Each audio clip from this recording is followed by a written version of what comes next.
What's up, church media pros? Today we're talking about how to become a church media pro, and I'm going to give you my story on how I got started. Stick around. Welcome back to Church Media Pro. My name is Aaron Ward, and on this channel we talk about all things church media production and advertising. Guys, I want to give you insights into how to up your level in your game in your church and how to become better church media pros. And today we're actually going to talk about how to become a church media pro in the first place.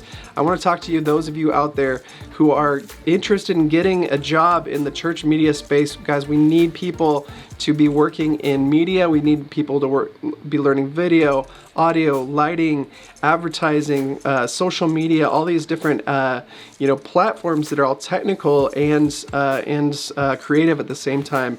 I know that's kind of a conundrum. Some of you are more creative, some of you are more analytical, and you can certainly do both, depending on your line of work and what sort of church that you're involved with, or what sort of church you want to get involved with. Guys, it's possible to work for huge churches and small churches alike.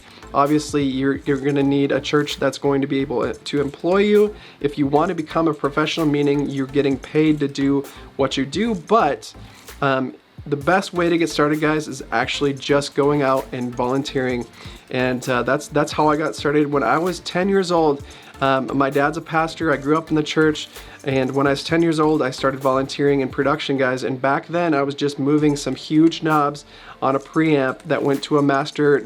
Again, not a fader, but another knob. And that was how I got started in the world of church production. Well, soon after that, about 2 or 3 years later, my parents had more kids, and they decided to buy a video camera and asked me to record their first steps and get some home video going. And so I learned how to do some. It was a camcorder, it was a digital video. I didn't get to use analog tape or film, if you will, with any video cameras, but I started with everything digital, just like you would be today. And so things haven't changed that much. I mean, they have changed a lot, but not that much. And guys, so I started doing that. I've got into playing instruments when I was 13, 14 years old, played in some bands, learned how to, set up and run a PA, microphones, and I played guitar and sang. And so I was always the guy who tinkered with stuff and set up our band's, performances, rehearsal spaces, whatever it was. Got into college, studied music composition and theory, and thankfully my college had a very small recording studio which had a Pro Tools setup and some MIDI involved. In fact, I had a MIDI keyboard and a MIDI interface, and I was running Logic on my personal computer in my dorm room, and then there was a Pro Tools setup in the music department. And that's how I really taught myself how to what gain staging was, what plugins were, and what plugins worked at with Pro Tools and Logic separately. Some things, these things weren't compatible at the time, so I did a lot of reading, a lot of trial and error, and thankfully was able to buy some of these things and test them out and learn. And then immediately after college, my first gig right after school was at Guitar Center, and I learned more as I worked there, guys, teaching and selling things to people. I learned more about audio interfaces, the different kinds. I was used to Pro Tools, but I learned what Scarlett's did and Presonus and these sorts of things, and then learned a lot about MIDI, how to, set up a MIDI controller. When I was in college, there weren't MIDI controllers. It was all, there was certainly keyboards with MIDI outputs, but all of them had sounds in them, and you didn't have just soundless, controllers like you do today. And, we got into drum machines, MPCs, back the Akai's from the back in the day, and all these things just built upon my knowledge of more on the musical side of things at first. Obviously, I had that little bit of experience in video production, shooting family videos. I hadn't edited any of those at the time, but Guitar Center then moved me to another state. I thought I'd be, I went from salesman to managing a department, and then they moved me down to Iowa, where I live today. This was back in 2005 when I got started as an assistant manager and learned a lot more about production at this point. I actually got to meet the pastor of the church that is the church I am at still today, and because of that experience in that he just needed somebody to show up and set up the speakers, set up the sound booth, to connect the lyrics computer to the projector, and I just threw myself in there and got started and had some basic knowledge, but this is really when my church production knowledge started growing immensely, guys.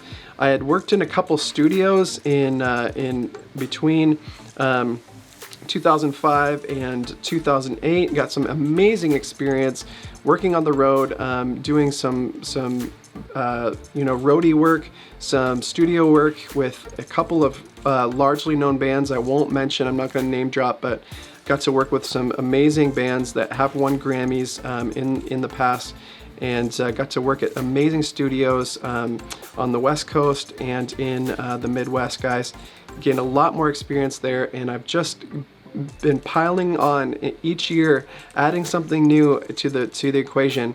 2008 came around, and I picked up a video camera again. I got to use I think it was Final Cut Pro 7 was what I started with. And again, guys, this is all volunteer work at this point, all volunteer for the church, that is. I was working at Guitar Center, making a living there, learning through that process, gaining a lot of knowledge. Started picking up video cameras, really just for my church again. Since I had that experience as a kid, I knew how to run one. I knew what the settings were. I had a mentor at that church that had more video knowledge than I had, and I just asked him questions, and I did a lot of reading. And gosh, YouTube has been an amazing resource for so many years, guys, and I just can't recommend enough teaching yourself how to do these things and just getting out there and trying. Well, honestly, my actual first paid position at church came not too long ago, and I've been certainly in the industry for a very long time. I started a business called ModLab Multimedia back in 2009, so I was a professional videographer at that point. But it wasn't until 2010 or 11, I think, that I started working at a church professionally, and all I was an audio engineer. And they asked me to. That was my 40 plus hour a week gig. I was running rehearsals on Tuesday nights. We had Wednesday night youth. We had Thursday night a program called Celebrate Recovery that had a band playing, and then Saturday night and Sunday morning we had between 4 and 5 services over the weekend. This was quite a large church. About 10,000 in attendance per weekend, typical. So with multiple campuses and all these things. So that was probably the pinnacle of my professional experience as far as an audio engineer goes. That is the hardest thing I've ever had to do. Switching scenes between songs on a digital console. Learned a lot about Yamaha consoles. That's what I prefer today. We mix on a CL5 at my church, and learned a lot on the audio end. But also, guys, because I was around so much technology, I learned a lot about video and actually propelled my business out of this church gig and became a freelancer again after about 2.5 years of just soaking up knowledge. I learned what an SDI was. I had no idea what SDI cable did, and I learned a lot more about the Ethernet protocols and how to convert HDMI to SDI, or SDI to Ethernet, or HDMI to Ethernet and back. And I learned a lot about video switching. I got to use a Ross video switcher in that venue, and that was an amazing experience. That propelled, like I said, into my freelance business. I started doing corporate events, large, 2,000 people at a time, events for corporate venues, and making a day rate much higher than I was at Guitar Center, honestly making like a week's wage in a day, just compared, for a corporate audio video gig and a daily wage at Guitar Center, or a weekly wage at Guitar Center, were about the same. I think I was making about $500 at Guitar Center a week, and all of a sudden, 2-3 years later, after working at this church and gaining all this knowledge, I was making about $500 a day on these corporate gigs. Now, they weren't every day, so you have to weigh your finances in this regard. But I would be employed 2-3 days a week, making $500 a day, as opposed to working 40 hours a week and making $500 that week. So that was pretty incredible. I was getting my family started. I had 2 kids when I started my freelance business full steam, and really made it my profession. And then have built that since. I started getting into advertising about 6 years ago now. Started another company with some other professionals in the space. Had an amazing web developer teach me a lot about WordPress, and I got into Squarespace through that as well. And then dug really deep into the back end of Facebook and Instagram, the ad side of things, as well as Google ads, and then got into MailChimp and email marketing at that point. So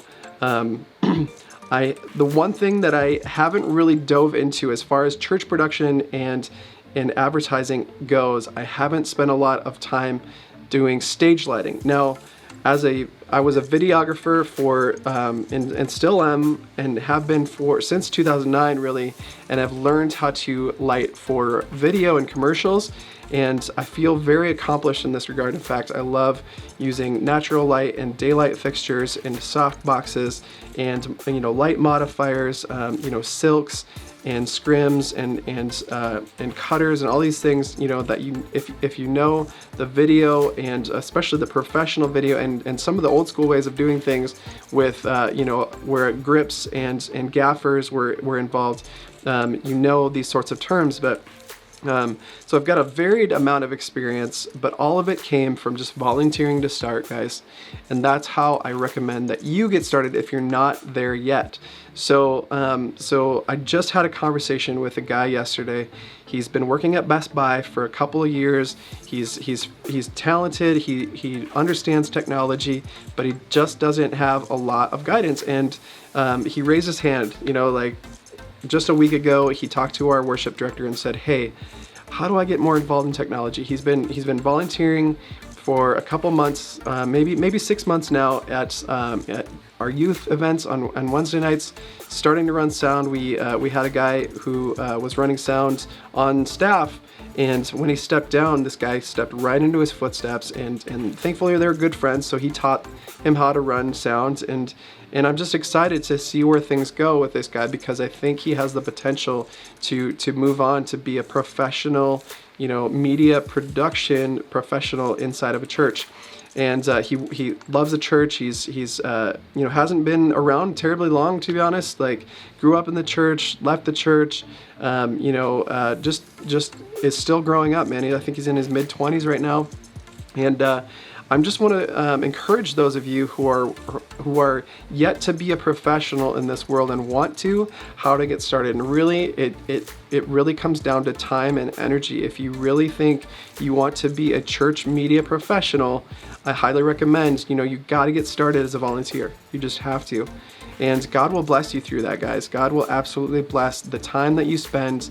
He'll increase your potential. He'll increase your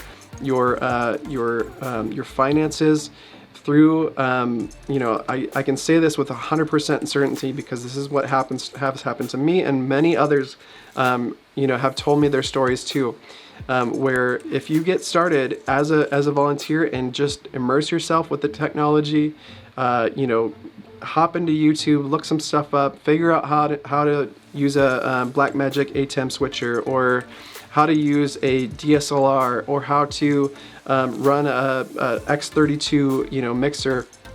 You're going to learn how to do this stuff, guys, and just asking questions of the volunteers and professionals that are already in your churches will just get you that much further, and serve them, guys. You have to have a certain servant heart. In fact, I can't stress enough how important it is if you have some customer service experience in particular, as like in retail. Like, this guy came from Best Buy. He's been working at Best Buy for a couple years. He has that like friendly customer service mindset, and that's really what it takes to be a professional in particular in this space, because there are plenty of people that are out there that are super creative, and there are plenty of people out there that are super technical. But if you can't combine those along with, guys, you really need this third aspect of customer service to really become a well-rounded professional in this environment, because people are going to ask questions. They're going to ask you at the soundboard, hey, can you turn down the music? Hey, can you turn up the music?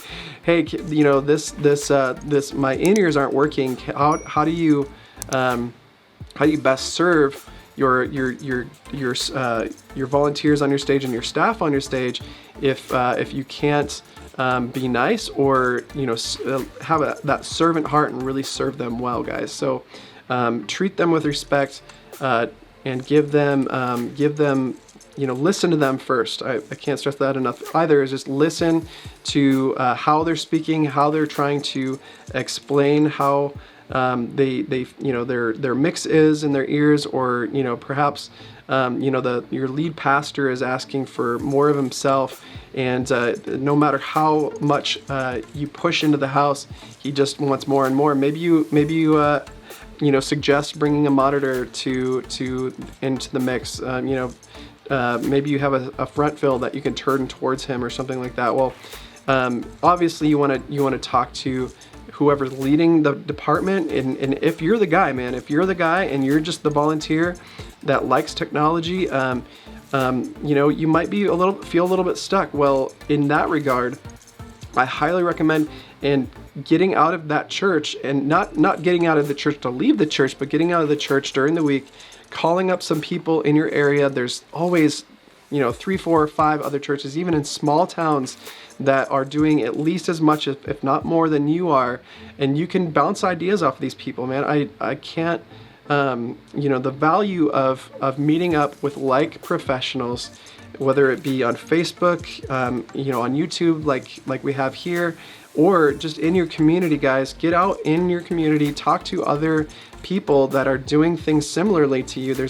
I guarantee there's one other church in your town that's doing things at least on a similar level, maybe have some of the same gear, that you can bounce off ideas off, bounce experiences off, maybe even vent to a little bit, and just ask questions about how to get better as a volunteer in your community for your church, guys. If you just do it long enough and you put yourself in positions where you're learning new things all the time, you will find yourself in a paid position at some point. And God will bless that, guys. God will bless that time that you spend and the focus you have on serving His church. So with that, guys, thank you so much for listening. I hope you found value in this. If you have, please head over to friedrichscoffee.com. They are a client of mine, and I make money every time they sell on their website, guys. So hop on their website, friedrichscoffee.com. Order yourself a 12-ounce bag of freshly roasted to order coffee. That means, guys, the coffee does not sit on the shelf. It is roasted to order. Every Tuesday and Thursday they roast at Friedrichs. So if you order on a Friday, you'll have to wait until Tuesday for them to roast it. But I highly, I recommend that you wait, because on Tuesday that coffee will go on a truck and go straight to your door. It doesn't stay in the roastery. It doesn't go on a shelf, guys. It goes from green coffee bean to the roaster, through the roaster, cooled off, into a bag, onto a truck, UPS, and straight to your door. And guys, with code FREESHIPUSA, you can get free shipping anywhere in the continental United States. And thank you for watching, guys. That supports my channel if you buy some coffee from them. And God bless you.